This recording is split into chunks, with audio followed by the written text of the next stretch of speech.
Tervetuloa tämänpäiväisen videon pariin.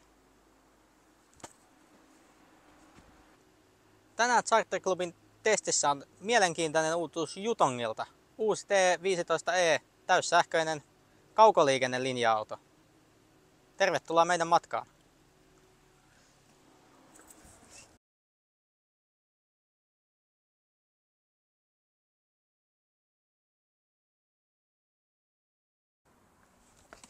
No niin, katsotaan vähän ulkoapäin, miltä tämä Yutonkin näyttää. Avattiin vähän tuossa malliksi luukkuja, niin autohan on pirun korkea, niin tulee myöskin paljon tavaratilaa. Suomalaisittain, ties vaikka muuten olisi suomalaista vaneria. Olisi hyvinkin ollut. Suutausluukut, hyvin on tavaratilaa, on. Se on niin kuin suuri plussa. Ollakseen kuitenkin keskivessä ja keskiovellinen auto. Juho kertoo sisätilasta tarkemmin, mutta otetaan tämmöinen ulkopuolinen katselmus. Katsokaa kuinka leveä on keskioven kulku. Okei, tähän saa sitten pyörätuolin ostimenkin, eli tässä on niin kuin huomioitu se asia, että todennäköisesti saa myöskin sitten kapeammalla väylällä, niin saisiko sinne sitä vaikka lisää jalkatilaa johonkin. Okei. Parikymmentä akkukoteloa, yksi löytyy täältä, ne on kaikki tän näköisiä. Helposti saa irti. Ja takaa löytyy lisää akkuja ja palonsammutin järjestelmäkin löytyy. Ja kun katsotaan miltä moottoritilassa näyttää, niin tärkeä nyt siellä on oikeastaan jäähdytin nesteet sitten on siellä. Ja tekniikan ihmisille niin tarkastuskohteita, mitä nyt sitten lieneekään kaikki. Ei mennä nyt niihin sen tarkemmin. Toiselta puolen ei nyt onneksi tarvinnut katsoa, kun siellä on nyt luukkoja joka puolella ja lämmitin löytyy tuota, eli tämähän käyttää myöskin dieseliä tämä auto, että tämä on siinä mielessä myöskin perinteistä niin lisälämmitin käyttää dieseliä, akkuja ja tonne tulisi sitten se pyörätuolin ostimen mekanismit.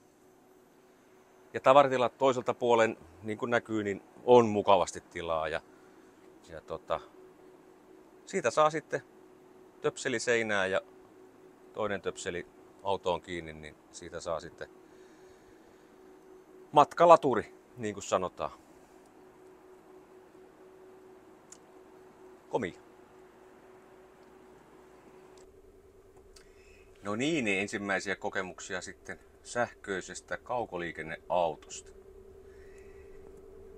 Hiljainen on, kiihtyvyys on kyllä todella mainio. Pehmeitä menoa. On kyllä.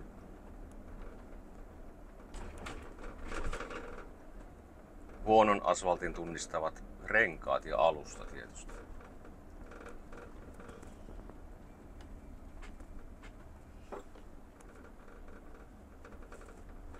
Ja nykyaikaiset varoitusjärjestelmät. Tosin auton väri ei ollut matsannut nyt ton kanssa.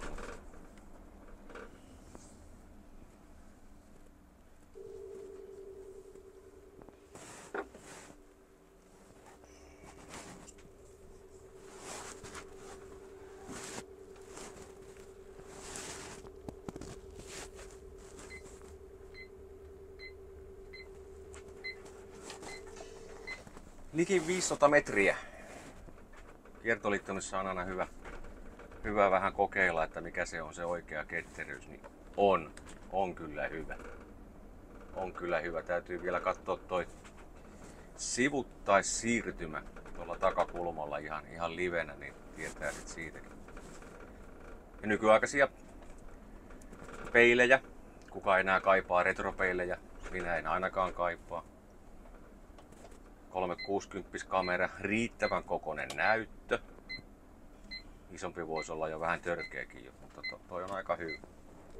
Eihän sitä koko ajan tarvitse vahdata, vaan silloin kun se tuntuu siltä. hienosti kyllä meni. Täytyy sanoa, että helppoa ajettavaa.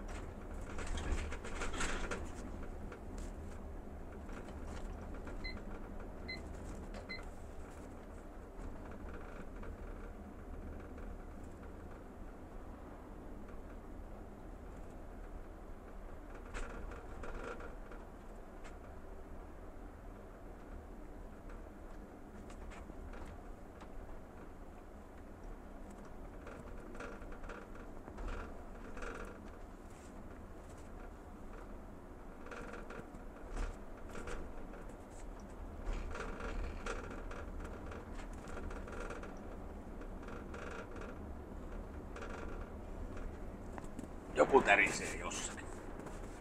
Joo.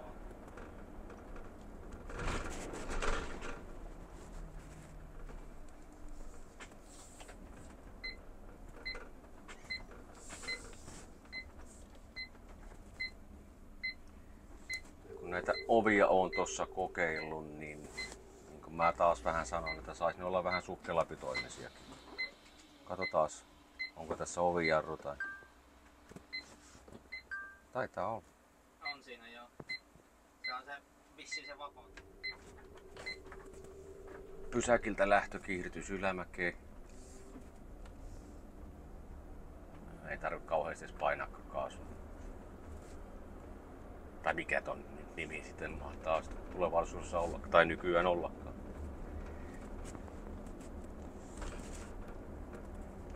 Jotain semmoista pientä, mihinkä kiinnitin itse huomioon, niin valtava A-pilari. Siis valtava. Sitten näkyvyys kuljettajan ikkunasta, niin onko nämä nyt muotoilujuttuja vai ei, niin ei tämmöisiä kaarevuuksia. Ikkuna saisi mennä vähän taaksepäin. Koko kojen lauta, niin se on, kun nykynormisto on, se menisi vähän niin kuin matalemmaksi, mutta tässä se on mun mielestä vähän turhan korkealla.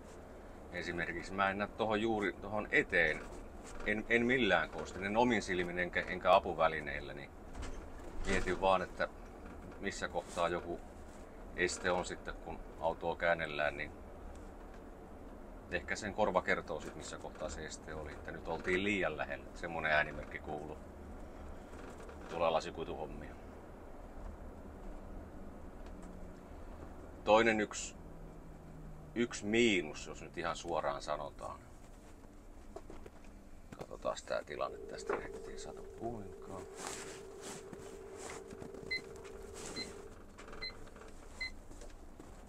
Niin sanoisin, että selkeä suunnitteluvirhe on etuoven ikkunalasi.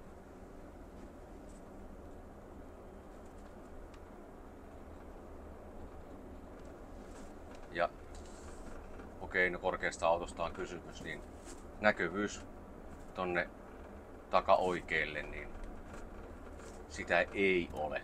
Paitsi onhan siinä nyt sitten tuo oppaanpenkki, mitä voi ihastella, mutta jos haluaisi nähdä niin kuin lasista pihalle ja vähän ulospäin, niin se ei ainakaan tuon lasin kautta onnistu. Sitten on kyllä pikkukamera, joka näyttää kyllä taaksepäin kuvaa.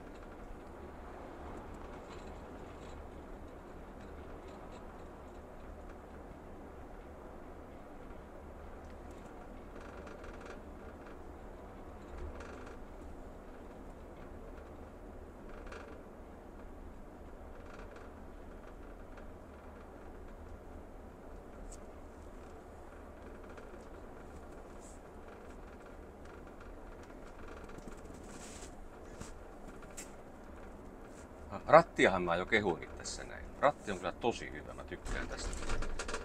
Ja nää nipsukat, pikanäppäimet löytyy tosta ihan kivasti. Ohjaus saisi näissä matalissa nopeuksissa olla kevyempi.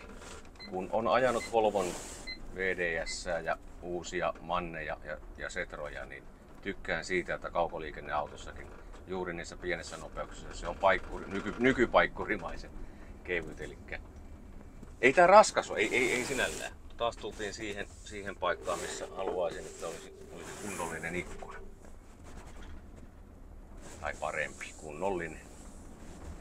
Ja sitten lähdetään kohti maantien nopeutta. Otetaan tavoitteeksi 85. Ja tuttuja polkuja, niin on vähän tuntumaa. Tossa hyvä. Ja näin. Tervetuloa Juton matkalle.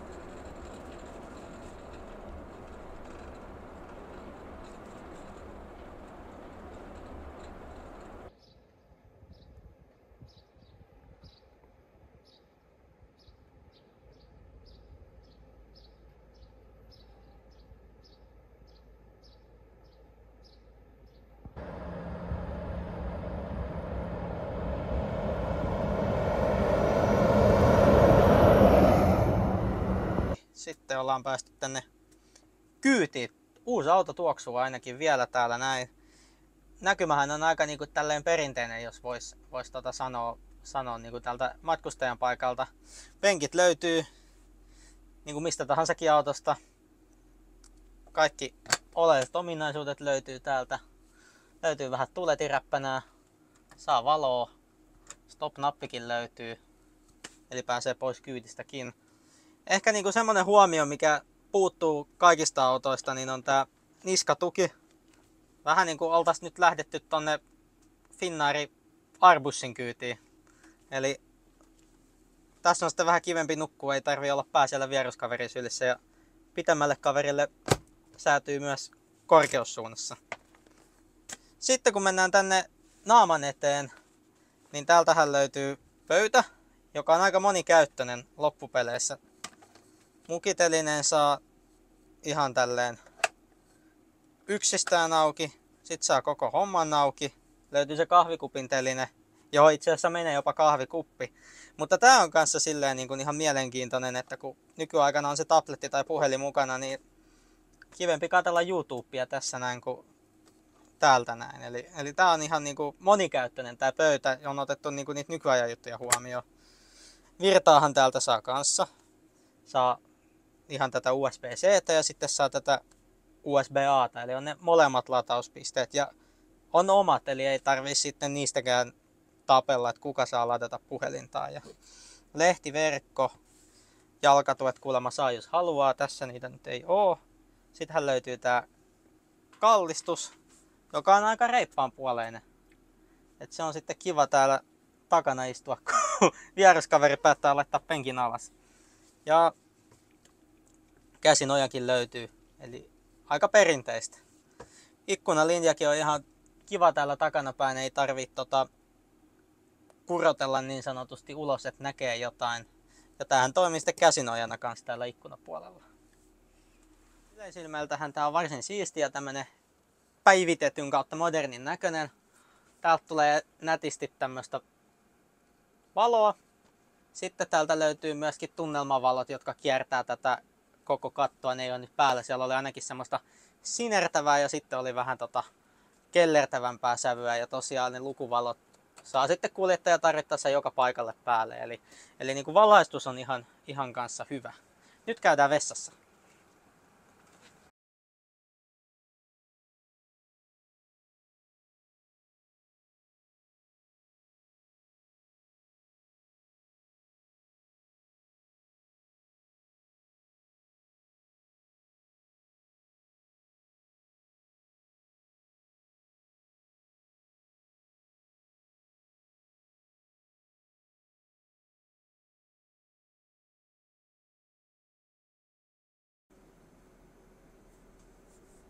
Kiitoksia kun katsoit tämän video.